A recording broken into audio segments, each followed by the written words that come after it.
Welcome to the bird media. నేను మీ పవన్ కృష్ణమూర్తి. రాజ్యసభలో అడిగినటువంటి ప్రశ్నకి సమాధానంగా civil aviation minister Rammohan Naidu చాలా స్పష్టమైనటువంటి సమాధానం చెప్పారు.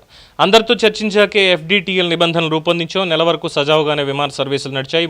ఈ నెల 3వ తేదీ నుంచే ఈ సమస్య మొదలైంది, అంతకుముందు లేదు. ఇండిగోలో అంతర్గత సమస్యలతోనే ఈ సంక్షోభం ఏర్పడింది. పైలట్ రోస్టర్, క్రూ సమస్యలతోటే విమానాలు రద్దు అనేది అయ్యింది. దేశంలో ఎక్కువ సంస్థలను మేము ప్రోత్సహిస్తున్నాం, విమాన ప్రయాణికుల అసౌకర్యానికి చింతిస్తున్నాం. ఇండిగో సంక్షోభంతో టికెట్ ధరలు పెంచకుండా పరిమితులు విధించాం. విమాన టికెట్ ధరలపై ఎప్పటికప్పుడు పర్యవేక్షిస్తున్నాం. ఇది కేంద్ర మంత్రి Rammohan Naidu, civil aviation minister, రాజ్యసభలో ఇచ్చినటువంటి సమాధానం. అయినా సరే మన ఎంపీలకి చాలామందికి, అంటే లోక్సభలో ఉన్న వాళ్ళకి రాజ్యసభలో ఉన్న వాళ్ళకి కూడా ఈ సమాధానం రుచించలేదు. అయ్యా, దయచేసి మీరు నాకు అవకాశం ఇస్తే నేను ప్రస్తుతానికి మీకు చెప్పాల్సిన సమాధానం చెప్పాను, and I have work to do, so వెళ్తున్నానని చెప్పి ఆయన వెళ్ళారు. పైగా అది రెక్లెస్నెస్ అంటూ మళ్ళీ విమర్శించేటువంటి వాళ్ళు ఉన్నారు. దీంట్లో భారతీయ జనతా పార్టీ వాళ్ళు కూడా కొంతమంది ఉన్నారు. అయితే ఇక్కడ ఒక వీడియోని సర్క్యులేట్ చేస్తున్నారు. అర్నబ్ గోస్వామి లాంటి వాళ్ళు కూడా రామ్మోహన్ నాయుడిని పట్టుకొని నా డిబేట్కి ఎందుకు రావు, నేను ఫోన్ చేస్తే హలో హలో అని 3 కట్ చేసేసావు, ఇప్పుడు చెప్పండి సమాధానం అంటూ చాలా, అంటే ఒక క్యాబినెట్ ర్యాంక్ కూడా కాదు, cabinet minister, equivalent to the minister who are in cabinet. హోంమంత్రిగా అమిత్ షాకి ఎంత పవర్ ఉందో, సివిల్ ఏవియేషన్ మినిస్టర్గా రామ్మోహన్ నాయుడుకి కూడా అంతే పవర్ ఉంది ఆయన శాఖకి సంబంధించి. Is equal to the all. కానీ ఇక్కడ వచ్చేసి ఎందుకు రాడు, ఏంటి అసలు ఏమనుకుంటున్నాడు, ఇంట్లో కూర్చొని నెట్ఫ్లిక్స్ చూస్తున్నాడా అని అడిగేటువంటి the top most nation wants to know అని అరిచి చెప్పేటువంటి అర్నబ్ గారికి, అలాగే మిగతా సీనియర్ మోస్ట్ జర్నలిస్టులు అందరికీ కూడా ఏదో దేశాన్ని మేమే ఉద్ధరిస్తున్నాం, దేశానికి మేమే వార్త అంటేనే మేము అని చెప్పుకునేటువంటి వాళ్ళందరికీ కూడా మరి ఇలాంటివి గుర్తురావా? ఈ వీడియో చూడండి. ఇక్కడ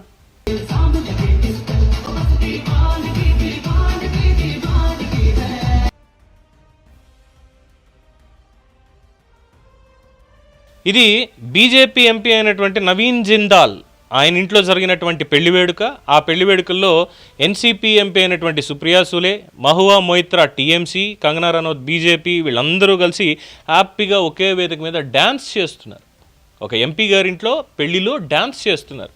కానీ రామ్మోహన్ నాయుడు మాత్రం ఎప్పుడో వాళ్ళ ఇంట్లో జరిగినటువంటి ఒక కార్యక్రమంలో భార్య, పిల్లలు, వాళ్ళ బంధువులు అందరితో కలిపి ఒక స్టెప్ వేయకూడదు. చేస్తే అమ్మో ఇంకేముంది, Rammohan Naidu civil aviation minister బయటికి వెళ్ళి నెట్ఫ్లిక్స్ చూసుకుంటున్నాడు, బయటకు వచ్చిన డ్యాన్సులు చేసుకుంటున్నాడు. పైగా వీళ్ళందరూ కూడా ఇప్పుడు ఎక్సెప్ట్ ఈ కంగనా రనౌత్ తప్ప, ఎందుకంటే ఆవిడకి ఇలాగ మాట్లాడడం రాదు, పక్కన పెట్టేద్దాం. మహువా మొయిత్రా లేదంటే సుప్రియా సూలే ఇద్దరంటే చాలా మంచి రెస్పెక్ట్ ఉంది. ప్రభుత్వాన్ని సరైనటువంటి పాయింట్ మీద సరైన విధంగా వాళ్ళు నిలదీస్తూ ఉంటారు కాబట్టి చాలా గొప్ప వాళ్ళకి ఫాలోయింగ్ కూడా ఉంది. I'm also one of their follower. అయినా సరే వీళ్ళు ఇక్కడికి వచ్చి డ్యాన్స్లు వేసుకోవచ్చు వ్యాహాళికి, రామ్మోహన్ నాయుడు మాత్రం ఇష్టం వచ్చినట్టు ప్రశ్నించవచ్చు.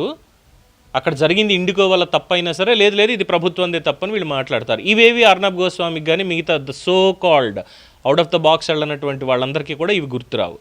రామ్మోహన్ నాయుడు మాత్రం విమర్శించేస్తారు. చాలా స్పష్టంగా పనిచేస్తున్నప్పటికీ కూడా ఇప్పుడు స్టేట్లో ఎయిర్పోర్ట్లు ఉన్నాయి, ఆంధ్రప్రదేశ్లో ఎయిర్పోర్ట్స్ ఉన్నాయి. ఈ ఎయిర్పోర్ట్స్కి సంబంధించి, ఎయిర్ ట్రాఫిక్కి సంబంధించి అఫ్కోర్స్ సివిల్ ఏవియేషన్ వాళ్ళు చూసుకుంటారు, లేదంటే స్టేట్కి సంబంధించిన వాళ్ళు చూస్తారు. అసలు పార్టీ పరంగా ఇక్కడ ప్రయాణికులందరికీ కూడా ఇలాంటి ఇబ్బందులు తలెత్తుతున్నాయి అంటే ఎక్కడో ఢిల్లీలో కూర్చున్నటువంటి రామ్మోహన్ నాయుడు ఎన్ని స్టేట్లు కానీ ఫోన్ చేస్తాడు. ఇక్కడ ఉన్నటువంటి మంత్రి నారా లోకేష్ గారు ఆంధ్రప్రదేశ్లో ఎయిర్పోర్ట్స్లో ఏంటి పరిస్థితి, ఎన్ని ఫ్లైట్లు ఇలా ఆగిపోయాయి, ఎంతమంది ప్రయాణికులు ఇలా ఉన్నారని మానిటర్ చేయడంలో తప్పే ఉంది. యాజ్ అ మినిస్టర్ కింద ఏపీలో తప్పే ఉంది. సెంట్రల్ ఏవియేషన్ మినిస్ట్రీ మీద ఆయన ఏమీ మానిటర్ చేయట్లేదు కదా, రామ్మోహన్ నాయుడు ఏం చేస్తున్నాడు చూడండి అని చెప్పి.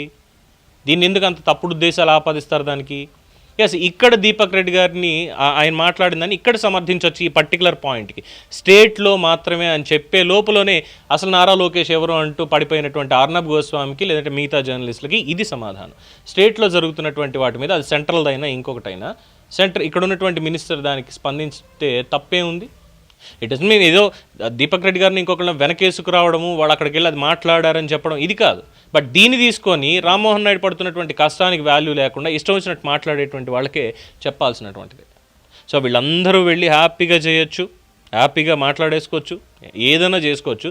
బట్ పార్లమెంట్ దగ్గరికి వచ్చేసరికి మాత్రం ఏంటంటే పనిచేసే వాళ్ళని కూడా విమర్శలు పాలు చేయడానికి వీళ్ళు కంకణం కట్టుకున్నారా? రామ్మోహన్ నాయుడు విమర్శించేవాళ్ళు, రామ్మోహన్ నాయుడిని విమర్శించేటువంటి హక్కు దేశంలో ఎవ్వరికీ లేదు. టు ఫ్రాంక్ టు సే ఎవ్వరికీ లేదు. దేశం పరువు పోయింది అని మాట్లాడేటువంటి వాళ్ళు పవిత్రమైనటువంటి పార్లమెంట్లో ప్రజాస్వామ్య నిలయంగా ఉన్నటువంటి పార్లమెంట్లో ఒక ఎంపీగా ఉండి బట్టలు ఇప్పి చూసి మొత్తం స్టేట్ వైడ్ చూపించాడు చూసారా, దేశవ్యాప్తంగా సంచలనం అయ్యేలాగా. అటువంటి పనులు ఏం చేయలేదు. అలాగే ఒక ఎంపీని పట్టుకొని కస్టోడియల్ టార్చర్ చేసి చంపేయడానికి చూసి దేశం పరువు తీశారు చూసారా, వాళ్ళకు కూడా భద్రత లేదని చెప్పేలాగా స్టేట్లో. అలాంటి పనులు రామ్మోహన్ నాయుడు ఏం చేయలేదు కాబట్టి ఆయన ఇప్పుడు రాజీనామా చేసేయాలి, ఆయన విమర్శించేసేయాలి. ఇలాంటి వాళ్ళందరూ ప్రశ్నిస్తారు ఆయన్ని పట్టుకొని పని చేసుకుంటున్నటువంటి వాడిని, ఎక్కడికక్కడ సమస్యను పరిష్కరించాలి అని చెప్పి చూస్తున్నటువంటి వాడిని.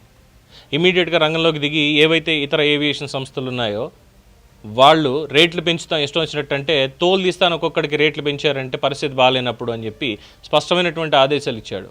డ్యూటీ చేయట్లేదా? సమీక్షిస్తున్నాడు ఎక్కడికక్కడ అధికారులతోటి. డ్యూటీ చేయడం కాదా? ఇండిగో వాళ్ళకి తీవ్రమైనటువంటి హెచ్చరికలు ఇచ్చాడు. సెంట్రల్ గవర్నమెంట్ వాళ్ళకి ఇచ్చింది, మీ తప్పిదాలతోటి ఎందుకని చెప్పి దేశ ప్రజలు బాధపడాలి అని చెప్పి. మేము ఎందుకు దానికి రెస్పాన్సిబుల్ వహించాలి, చేసిన తప్పు మీరు. సో షోకాజ్ నోటీస్ వాళ్ళకి ఇచ్చింది. ఇప్పుడు వాళ్ళు సమాధానం చెప్పాలి, లేదంటే వాళ్ళని క్లోజ్ చేస్తారు. అది ఒక పాయింట్. వెనకాల ఏ క్యాపిటలిస్టులు ఉన్నారు ఏంటి అనేది ఆ తర్వాత విషయం, కుట్రకోవడం అనేది. బట్ దీంట్లో ఏంటంటే ఆడేటువంటి ఆటలో రామ్మోహన్ నాయుడిని తీసుకొచ్చి బలిపశువుని చేసేయాలి, ఇంకెవరు మాట్లాడరు, ఎవరు సపోర్ట్ ఉండరు. వాళ్ళ స్టేట్లోనే, తెలుగు స్టేట్లోనే ఉన్నటువంటి విపక్షం అని చెప్పుకుంటున్నారు కదా, వాళ్ళు కూడా ఏంటంటే ఇక బంబాడింగ్ చేసి రామ్మోహన్ నాయుడిని రాజీనామా చేసేదాకా కూడా తీసుకెళ్తారు అని చెప్పి. అది జరగనటువంటి పని. రామ్మోహన్ నాయుడు రాజీనామా చేయాల్సినటువంటి అవసరం లేదు. అంతగా ఉంటే నరేంద్ర మోడీ గారి దగ్గరుండి మరి ఆయన చేయించాలి రాజీనామా. విచ్ మీన్స్ ఎస్, నా ప్రభుత్వం ఓడిపోయింది, నా ప్రభుత్వం తప్పు చేసిందని as a leader of the government Narendra Modi గారు ఒప్పుకోవడమే. ఇది అర్నబ్ గోస్వామి లాంటి వాళ్ళకి రుచించకపోవచ్చు. దయచేసి అలాంటి వాళ్ళు ఈ వీడియోకి దూరంగా ఉంటే మంచిది. దీని మీద మీ అభిప్రాయాన్ని కామెంట్స్ రూపంలో తెలియజేయండి. చూస్తూనే ఉండండి ది బర్డ్ మీడియా.